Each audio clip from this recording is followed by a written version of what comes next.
Hello everyone, my self Krishna and मैं आप सभी का स्वागत करता हूँ राइजिंग चैंप्स में।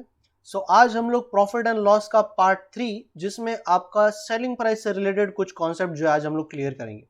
बट लेक्चर स्टार्ट करने के पहले लेक्चर के रिगार्डिंग अगर आपको कोई भी डाउट हो तो आप नीचे दिए गए नंबर पे आप हमें मैसेज कर सकते हैं, कॉन्टैक्ट कर सकते हैं, या हम लोग की जो ऑनलाइन बैचेस चालू हो गई है अगर आपको वो ज्वाइन करना है तो उससे रिलेटेड जो भी क्वेरी है वो आप हमें पूछ सकते हैं। तो आइए हम लोग स्टार्ट करते हैं प्रॉफिट एंड लॉस का टाइप नंबर 3, जो कि आपका सेलिंग प्राइस को जब हम लोग बार बार किसी को बेचते हैं। बार बार किसी को बेचने का मतलब है कि जैसे ए ने बी को कोई चीज बेची, फिर बी ने सी को बेच दिया, फिर सी ने डी को बेच दिया, और लास्ट में उसका प्राइस क्या है और स्टार्टिंग में उसका प्राइस क्या था, दोनों में से कोई एक चीज आपको दी जाएगी और कोई एक चीज आपको पूछी जाएगी। तो इसका हम लोग जो है इजी वे में कॉम्पिटिटिव के हिसाब से, ताकि चीजें बहुत इजीली और कम टाइम में आंसर मिले, उस टाइप का अप्रोच जो है हम लोग सीखने की कोशिश करते हैं। तो डायरेक्ट हम लोग बढ़ते हैं क्वेश्चन की तरफ कि फॉर एग्जांपल क्वेश्चन के अंदर टाइप नंबर 3 के क्वेश्चन के अंदर कैसा डेटा दिया जाता है कि ए ने किसी चीज को बेच दिया है बी को 20% के प्रॉफिट पे, 20% के प्रॉफिट पे। पहले क्वेश्चन समझ लेते हैं। फिर बी ने सी को बेचा 10% के नुकसान पे, और सी उसको खरीद के लेकर आ रहा है 216 रुपए में, 216 रुपए में, 216 रुपीज में she had purchase that product. ठीक है, तो इसको मैं कैसे लिखूंगा कि मान लो ए के लिए जो सीपी है उसको मैं एक्स ले लेता हूं, उसको मैं क्या ले लेता हूं, एक्स। अभी बी के लिए सीपी कितना होगा, बी ने कॉस्ट प्राइस कितने में खरीदा, उससे 120% ज्यादा में, ठीक है ना, 20% के प्रॉफिट खरीदा वो। तो उसको मैं कैसे लिखूंगा यहाँ पे, चलो ए ने खरीदा है 100 एक्स रुपीज में, बेच दिया उसने बी को 120/100, मतलब 20% के प्रॉफिट पे। फिर बी ने सी को कितने में बेचा, 10% के नुकसान लॉस पे। तो आप यहाँ पे जानते हो अच्छी तरीके से, आप तो समझ ही रहे हो कि प्रॉफिट मतलब 100 से ज्यादा और लॉस मतलब 100 से कम।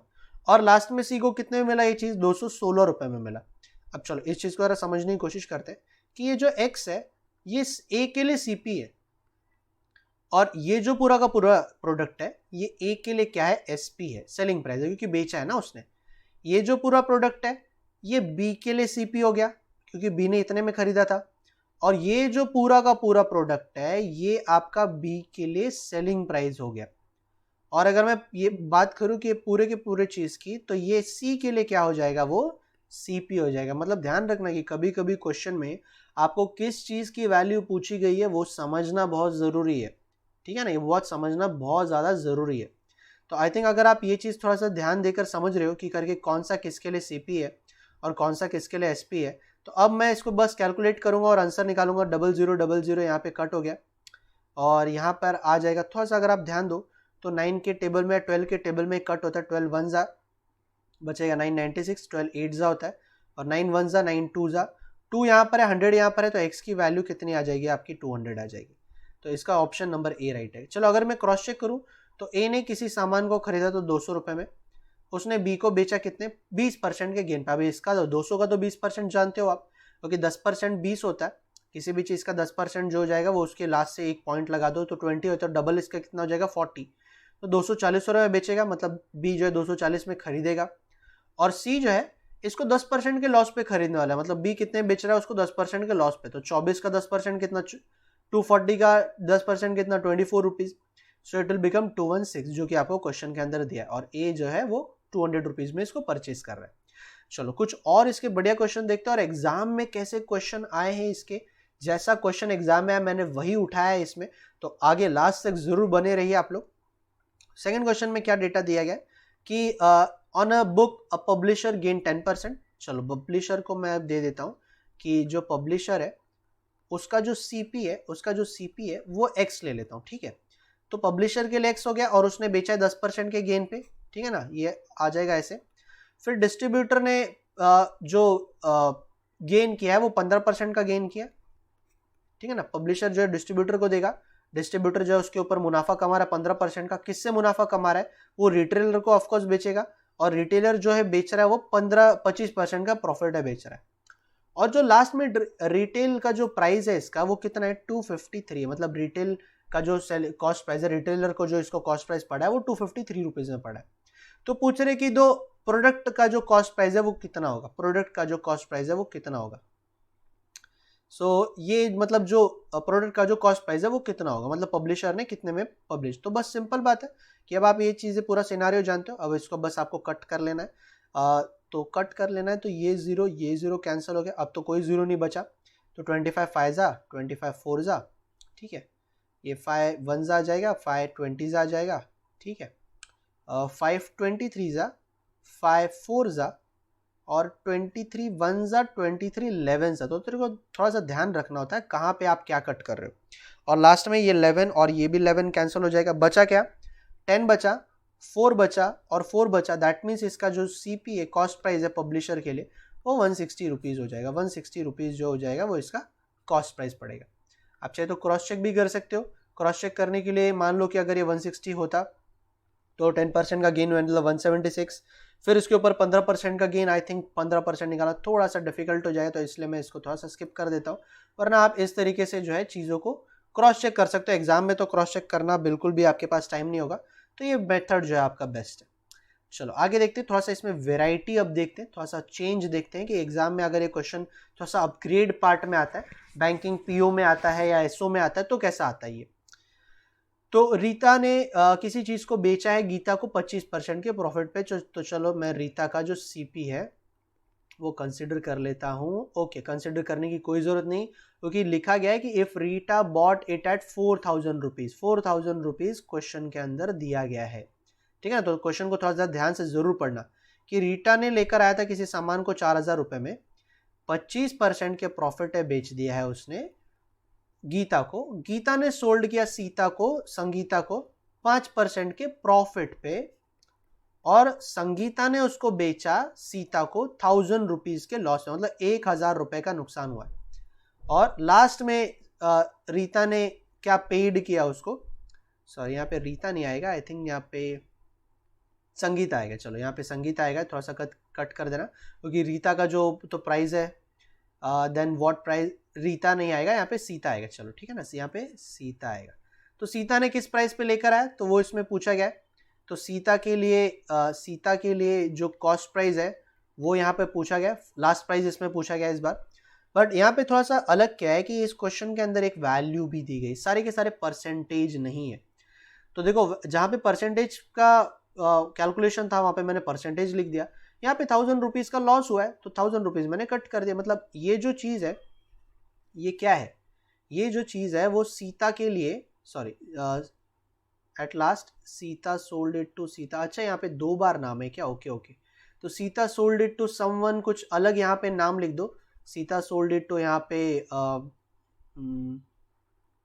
गीता लिख दो, अच्छा गीता तो ऑलरेडी है, चलो किसी का नाम लिख दो, मतलब सपोज लो यहाँ पे X है, ठीक है ना, सपोज लो यहाँ पे X है, सपोज किसी का तो नाम लिख दो यहाँ पे, तो ये का पूरा कट होके यहाँ पे X लिख देना, ठीक है ना।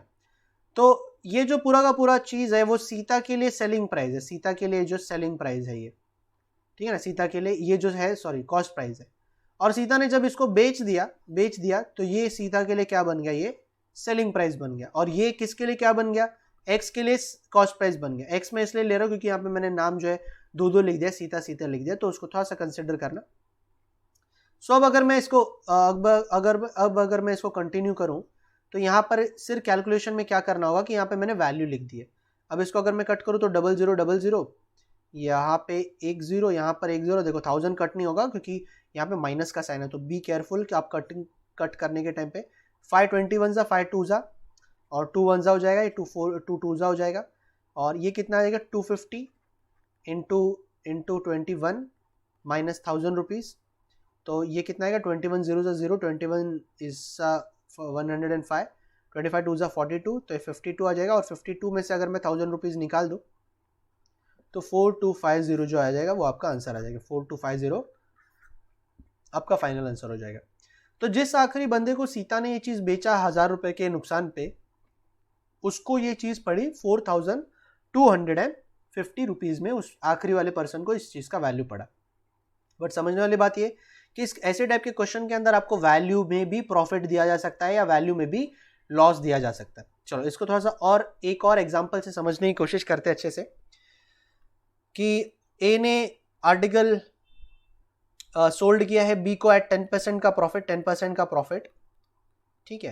फिर बी ने आर्टिकल सोल्ड किया है एट 2000 रुपीज का लॉस, तो यहाँ पे देखो 2000 रुपीज का लॉस। और सी ने उस आर्टिकल को डी को गेन किया है 120% के मुनाफे पे, 120% के मुनाफे पे। और ए ने बॉट किया है, ए खरीद कर लेकर आया था ये चीज को 12,000 रुपए में, तो ये आ जाएगा आपका 12,000 रुपए। तो ए का जो सीपी है वो क्वेश्चन के अंदर दिया गया है 12,000 रुपए। और डी के लिए at what price A purchase, तो देखो फिर से थोड़ा सा गलत हो गया, यहाँ पे डी आ जाएगा व्हाट प्राइस डी परचेस। तो डी के लिए सीपी क्या हो जाएगा वो यहाँ पर पूछा गया, डी के लिए इस क्वेश्चन में सीपी क्या होगा वो यहाँ पे पूछा गया। तो अभी सिंपल सी बात है, सी सोल्ड इट टू डी, तो सिंपल सी बात है कि अब इसको कैलकुलेट करना है, बट अब थोड़ा सा अलर्ट रहना, अब थोड़ा सा यहाँ पे अलर्ट हो जाना, क्योंकि जब आपको बीच में 1000 दिया जाता है, बीच में वैल्यू दी जाती है, तो देखो आप इसी को कैलकुलेट नहीं कर सकते। क्यों?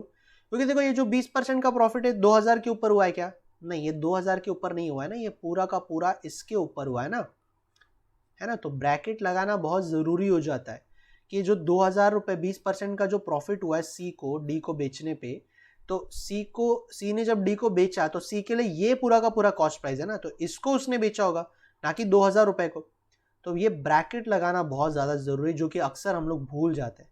तो अगर मैं अब इसको कट करना चाहूँ, अब इसको सॉल्व करना चाहूँ, तो 12 11 होता है 132 और 00 आ जाएगा, इसमें 2000 रुपये माइनस कर देना, ये स्टिल ब्रैकेट होगा क्योंकि पूरी तरीके से ये अभी भी सॉल्व नहीं हुआ। इसको आप 12/10 लिख दो, ठीक है।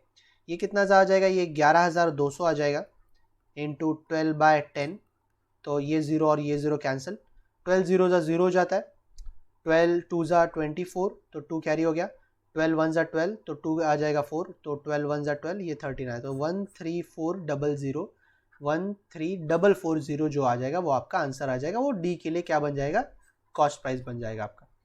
ठीक है, तो यहाँ पे समझना जरूरी है कि आखिरी वाला बंदे का वैल्यू पूछा गया है या स्टार्टिंग वाले बंदे का, इन्हीं दोनों का वैल्यू पूछा था। कभी कभी इस केस में लास्ट वाला वैल्यू भी दिया जाएगा, स्टार्टिंग वाला वैल्यू भी दिया जाएगा, और मे भी ये भी पूछ दिया जाएगा कि बीच वाले बंदे को, मान लो सी ने डी को कितने % प्रॉफिट में बेचा है, समथिंग समथिंग, ऐसी भी वेराइटी आपको देखने के लिए मिल सकती है। तो थोड़ा सा हमेशा इसके लिए रेडी रहना। चलो आज के लेक्चर का एक लास्ट क्वेश्चन और देखते हैं, और लास्ट क्वेश्चन और देखते हैं, थोड़ा सा अच्छा क्वेश्चन है। अब ये क्वेश्चन को देखते हैं कितने लोग सॉल्व कर पाते हैं। A seller book to B to rupees 3000 at a profit of 25%. So A ने एक बुक का फॉर जो 3000 रुपीज़ का था उसको B को बेच दिया है 25% के प्रॉफिट पे, ठीक है ना। तो देखो थोड़ा सा समझो इस चीज़ को क्या लिखा है। फिर B ने C को बेचा 500 रुपये के लॉस पे, और C ने D को बेचा 20% के लॉस पे। तो अब तो आप जानते हो कि ये ब्रैकेट लगाना है यहाँ पे, ठीक है ना, बीच में वैल्यू आई है, तो आप ये जो 80% है ये पूरे के पूरे टर्म के ऊपर लगेगा, ठीक है। तो इसमें क्या पूछा है कि what was the percentage change in the value of cost price for A and selling price for C. तो देखो कॉस्ट प्राइस फॉर ए, आपको कॉस्ट प्राइस फॉर ए जो है वो क्वेश्चन के अंदर दिया गया है 3000 रुपीज़, और सेलिंग प्राइस फॉर सी मतलब सी ने जिसको बेचा, देखो सी ने डी को बेचा है, बट सी के लिए ये जो पूरा का पूरा टर्म है ये तो सेलिंग प्राइस है ना, ये तो पूरा का पूरा जो टर्म है ये सेलिंग प्राइस है ना। या फिर बोलो कि डी के लिए सीपी है, ये या तो डी के लिए सीपी है, या तो ये सी के लिए क्या है, एसपी है, सेलिंग प्राइस है। मतलब सी ने जिस प्राइस से बेचा डी ने उस प्राइस पे खरीदा है, ठीक है, ऐसा बोल सकते हो। अब अगर मैं इसको कट करना चाहूँ तो कट कैसे करूँगा कि 0000 यहाँ पे कट हो गया, फिर 3 कितना सा होता है, ये 375 हो गया, 375 जीरो आ जाएगा यहाँ पे, 500 रुपीज़, इसको अभी भी ब्रैकेट जो है लगाना ज़रूरी है। तो ये कितना हो जाएगा, 500 कट गया, 3250, और बचेगा ये 8/10, ये 00 कट, 5 8 कितना होता है 40 होता है, तो ये 4 कैरी हो गया, 8 2 16, 0 यहाँ पे 2, 8 3 24, ये आ जाएगा 6, तो 2600। बट ये आंसर नहीं है, क्योंकि आंसर में आपको पूछा गया है कि परसेंटेज में चेंज कितना हुआ है, कॉस्ट प्राइस ऑफ ए जो कि है 3000 और सेलिंग प्राइस ऑफ सी जो कि है 2600 रुपये। तो दोनों में डिफरेंस कितना आ रहा है, डिफरेंस कितना आ रहा है आपका 400 रुपये का आ रहा है। और कंपैरिजन करना है कि चेंज कितना हुआ है, तो पहले कितना था, पहले था 3000 रुपये, तो चेंज कितना हुआ है 400 रुपये का चेंज हुआ है, भले कम हो गया, वो लॉस में जा रहा है, वो डिक्रीज हो रहा है। तो अगर आप इसको कट करो 00 कट, अगर ये मैं कट करूँ 40/3, आई थिंक 40/3 का वैल्यू बड़ा सिंपल है, 3 1 3 होता है, बचा 0 13, ओके यहाँ पे कुछ गड़बड़ हुआ है क्या, 3250, यहाँ पे 8 है, यहाँ पे 10 है, 8 5 ज़ा 40 होता है, 8 2 ज़ा 16, 0 2, 8 3 ज़ा 24 26, तो 13 1/3% का क्या हो रहा है, डिक्रीज हो रहा है। क्या हो रहा है, डिक्रीज हो रहा है। तो थोड़ा सा ध्यान रखना, नन ऑफ दिस ऑप्शन आएगा इसमें, कोई भी ऑप्शन जो है प्रॉपरली एकदम राइट नहीं है। तो इस बात का आपको ध्यान रखना है कि क्वेश्चन में क्या डेटा दिया गया है, ठीक है ना। क्या आपसे पूछा गया है, यहाँ पे वैल्यू नहीं पूछी थी, यहाँ पे पूछा था कि फर्स्ट कॉस्ट प्राइस में फर्स्ट वाला जो वैल्यू जो ए ने खरीदा था और सी ने जो बेचा था, उनके बीच में परसेंटेज में कितने का गैप है। तो वैल्यू में तो 400 क्लियर कट दिख रहा है, बट परसेंटेज में जो है 13 1/3% का आई थिंक यहाँ पे क्लियर कट चेंज हुआ है, ठीक है। आई थिंक सारे वैल्यू राइट है। सो ये 5 क्वेश्चन मैंने आपको बताया कि करके जब चीज़ों को बेचा जाता है, कभी कभी परसेंटेज में वैल्यू दी जाती है, कभी कभी वैल्यू दी जाती है, तो उसके हिसाब से आपको चीज़ों को कैसे अडेप्ट करना है, ब्रैकेट लगाना मत भूलना कुछ कुछ जगहों पर। सो आई थिंक आप इन क्वेश्चनों को प्रैक्टिस करते रहो। नेक्स्ट वीडियो में जल्दी मिलेंगे, तब तक के लिए सभी को take care and bye bye. अगर आपको हमारा ये वीडियो पसंद आया है तो प्लीज़ हमारे चैनल को ज़्यादा से ज़्यादा शेयर करिए, लाइक करिए एंड मोस्ट इंपॉर्टेंट सब्सक्राइब करना ना भूलिए। तो मिलते हैं अगले वीडियो में, तब तक के लिए take care and good bye.